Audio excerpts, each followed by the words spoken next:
चलो मैं दूसरा क्वेश्चन में जा रही हूँ और दिस इज 176। ये क्वेश्चन में आपको दिया है एक कंपनी है using the following information the percentage change in EPS of the two levels of ABC company. यहाँ पे एक कंपनी का नाम दिया है एबीसी लिमिटेड, एक कंपनी है। इसका आपको जो डिटेल्स दिया है that is net profit.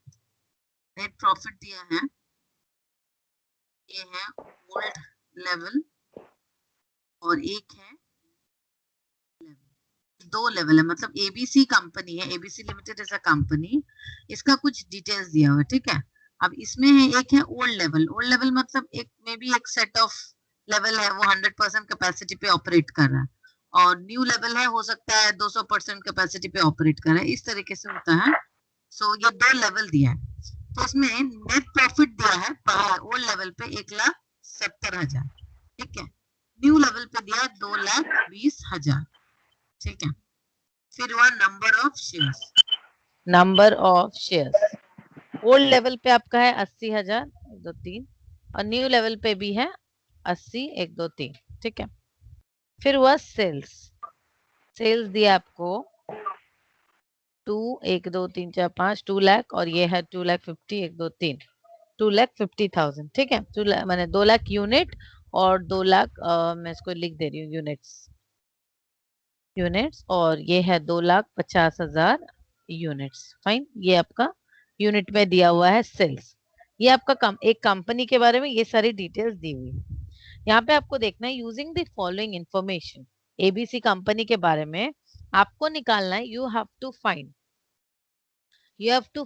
The percentage change in EPS of the two levels of this company। मतलब इस कंपनी का क्या परसेंटेज चेंज हुआ है ईपीएस में, वो आपको निकालना है। जैसे ये कंपनी है, कहाँ गया, ये कंपनी है एबीसी कंपनी है, ठीक है। अभी ये एबीसी कंपनी का दो लेवल बताया गया है, एक है ओल्ड लेवल, एक है न्यू लेवल। इसमें net profit, number of share, sale सब दिया हुआ है। Find the percentage change in EPS of the two levels of this company. You have to find the percentage change in EPS. तो EPS का आप लोग को पता है formula. What is the formula of EPS? EPS is equals to net profit this number of by number of shares। Yes, this is the formula of shares। ये आपको पता है ईपीएस का फॉर्मूला। तो इसमें ओल्ड लेवल पे हम बैठा सकते हैं। यहाँ पे हम लोग का नेट प्रॉफिट कितना है,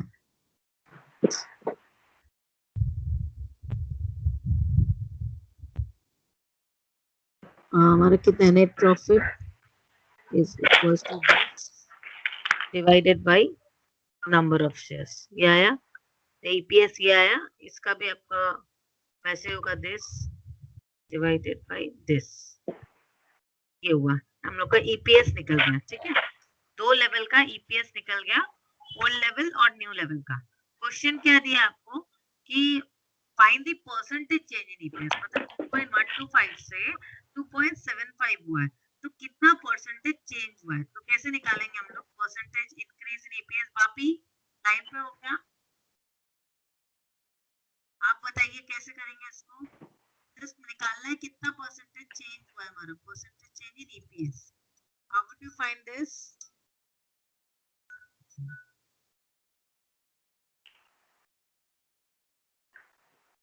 22.72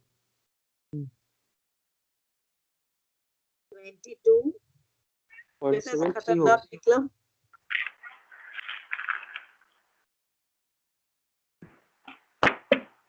कैसे निकाले, कैसे भाई? 2.75 minus 2.125 divided by 2.125 into 100 percentage। नहीं उतना क्यों मेहनत किए तुम? Simply 2.75 divided by 2.125 multiplied by 100 करो ना।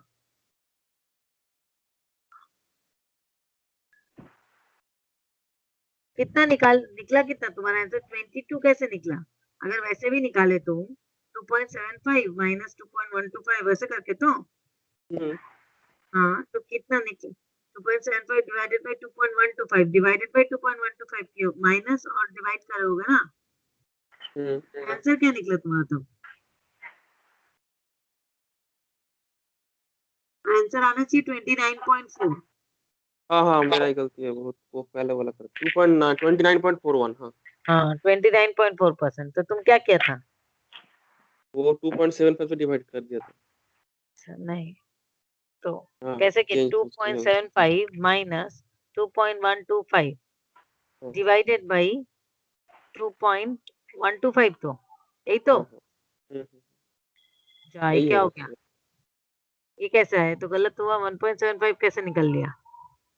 Equal to 2.1 sorry 2.75 minus 2.125 divided by 2.125 तो कैसे आ रहा है? 0.2941 हाँ गलत तो हो यहाँ क्यों 1.75 आ रहा है? तो क्या मैंने 2.75 माइनस 2.125 यही तो ऐसे ही तो 2.75 माइनस 2.125 टोटल। अच्छा पहले मैं ये करूं 0.625 is equals to 0.625 divided by ये होगा ना 2.125। हाँ अभी ठीक ठीक है। कैसे वो क्यों गलत ले रहा था फिर? This multiplied by 100 equals to 29। Calculation में प्रॉब्लम हो रहा था। ठीक है समझ आया?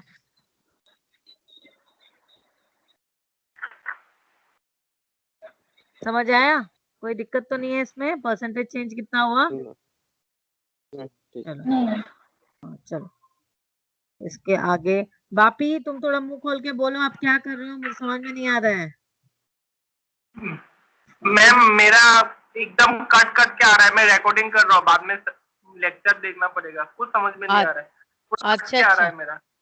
अच्छा तो नेटवर्क में प्रॉब्लम हो रहा है। एक रिकॉर्डिंग वैसे चली गई होगी, देखो एक रिकॉर्डिंग चली गई है। हाँ मैं वो रिकॉर्डिंग देख लूंगा, समझ में नहीं आ मैं वैसे भी मैं YouTube में अपलोड कर रही हूँ। I will forward the link. मैं आज लिंक उस दिन जो मैंने भेजा था मिला था तुम लोग को? हाँ मेरे को मिला था मैम। तुमको मिला था, इसको नहीं मिला होगा, राहुल को नहीं मिला होगा। तुमको ही भेज दूंगी मैं। उस दिन तुमसे ईमेल आईडी इसलिए मांगी थी। अच्छा एक और दिया है क्वेश्चन।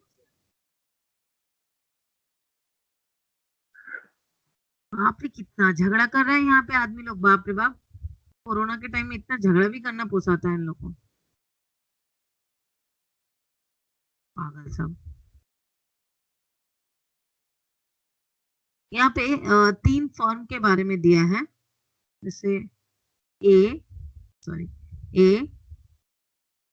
टी, ये 3 कंपनी है। ठीक है इसके बारे में कुछ डिटेल्स दिया हुआ है। एक है आपका ऑपरेटिंग लेवरेज। ठीक है ऑपरेटिंग लेवरेज है 1.14, 1.23 और एक है 1.33। ठीक है और दूसरा आपको जो दिया है दैट इज फाइनेंशियल लेवरेज, ये दिया हुआ है दैट इज 1.27, 1.3 एंड 1.33 ये दिया हुआ है। मतलब एक कंपनी के बारे में दो मतलब इंफॉर्मेशन दी गई है, 3 कंपनी के बारे में, सॉरी 3 कंपनीज के बारे में ये डिटेल्स आपको इंफॉर्मेशन दी गई है। मेरा ना जरूर कुछ कंप्यूटर में घुसा है, क्या हो रहा पता नहीं। अब देखो which of one of the combination should be chosen for the combined leverage to be maximum and what are your inferences। यहाँ पे क्वेश्चन में पूछ रहा है, क्वेश्चन क्या दिया है आपको, which one of the combinations should be chosen for the combined leverage to be maximum and what are your inferences।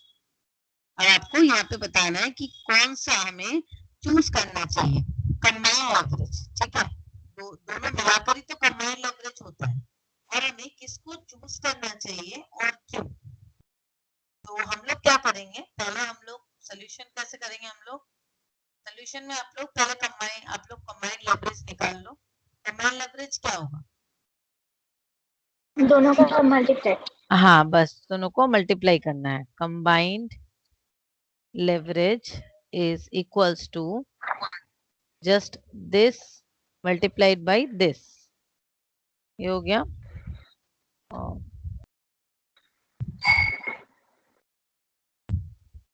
आगे ये ड्रैग कर सकते थे, कुछ भी नहीं कर पा रहे, हमको समझ में नहीं आ रहा क्या हुआ है मेरा एक्सेल में, कैसा एक तो सड़ा हुआ वर्जन में चल रहा है ये। अच्छा ये हमारा कंबाइंड लेवरेज आ गया और ए का है 1.4478, इसका है ये 1.599 और इसका सी का है 1.7689। तो नाउ यू टेल मी कि किसका हम लोग को कंबाइंड लेवरेज लेना चाहिए।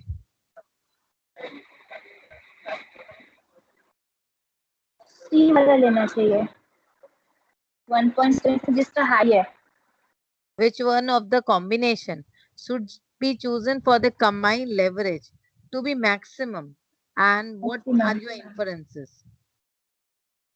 सी वाला लेना चाहिए, क्यों, उससे क्या फायदा होगा। Okay.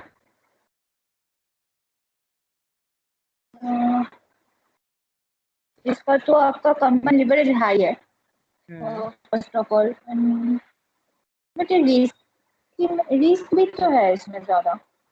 हाँ रिस्क भी है। हाँ, लेवरेज का मतलब ही है कि you are in a very, क्या बोलते हैं, आपने एडवांटेज उठाया है।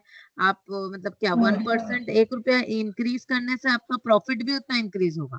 लेवरेजिंग का मतलब ये है कि मैं बहुत फ्लेक्सिबल मोड में रहूंगी कि जैसे बाहर के एनवायरनमेंट का इम्पैक्ट रहेगा, may be I am very profitable. यहाँ पर सी जो फॉर्म है, सी फॉर्म को ही चूज करना चाहिए because the combined leverage is highest. आप सी में देखो, C is at highest, combined leverage highest है सी का, तो सी तो को ही। इसका मतलब अगर प्रॉफिट होगा तो इसमें मुझे ज्यादा प्रॉफिट भी मिल सकता है। हाँ ये नो डाउट एक रिस्की प्रोफाइल है, but high risk high return, ये भी तो बात है ना। High return. नॉर्मली क्या होता है, हम लोग अगर फर्म का रिस्क रिटर्न प्रोफाइल देखें, so always higher risk is equals to higher return. तो यहाँ पर लेवरेजिंग सबसे ज्यादा हुई है, सी का लेवरेजिंग सबसे ज्यादा है, so we can choose C because C has got the highest leverage. और leverage it is no doubt at the risky profile, ये रिस्की है बट इससे हमको फायदा भी ज्यादा है। Probability of getting higher return is more. Question बहुत अच्छा है। तो छोटा सा क्वेश्चन था ना इसलिए। नहीं, बहुत ट्रिकी भी है एग्जाम के लिए। हाँ अच्छा एक और क्वेश्चन हम लोग करते हैं। DOL फॉर एक कंपनी है मेन स्टार लिमिटेड, कंपनी है इस डैश, यहाँ पे दिया DOL फॉर, अब यहाँ पर दिया है number of units produced, number of units produced आपको दिया है 50,000, ठीक है। इसके बाद दिया है selling price per unit, selling price है आपका 50 रुपया। उसके बाद है आपका variable cost per unit is 20 rupees और है fixed cost per unit at current level of sales. अब यहाँ पे फिक्स्ड कॉस्ट भी दिया है per unit at current level of sales is 15। ये भी ट्रिकी क्वेश्चन है। The new DOL if the variable cost were ₹30 per unit।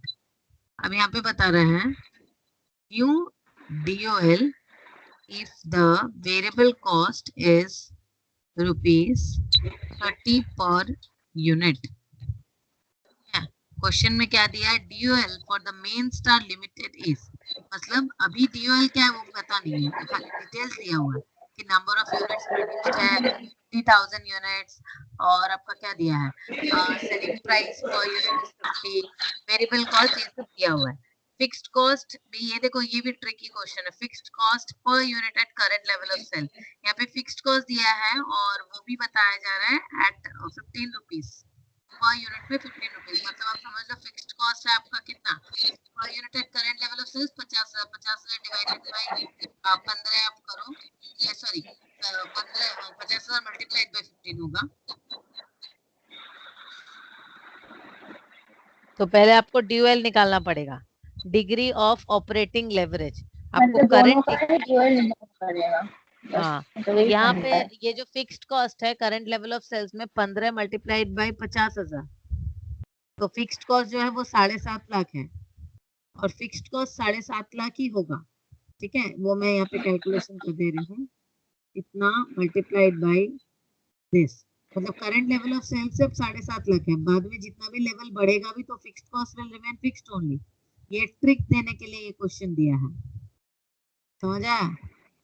यहाँ पे बता रहा new dual if the VC is ₹30 per unit. यहाँ पे जो डिग्री ऑफ ऑपरेटिंग लेवरेज हमने ईबीआईटी का पहले किया था ना, डिग्री ऑफ ऑपरेटिंग लेवरेज का पहले भी फॉर्मूला हमने किया था, quantity sales minus variable cost bracket close total divided by Q S minus V minus F, कहते ना हम लोग, ये वाला फॉर्मूला हम लोग यूज करेंगे अभी का ड्यूअल निकालने के लिए और न्यू ड्यूअल निकालने के लिए। ये कर लोगे आप लोग? ये वाला हो जाएगा। हाँ हो जाएगा। हाँ, तो ये होमवर्क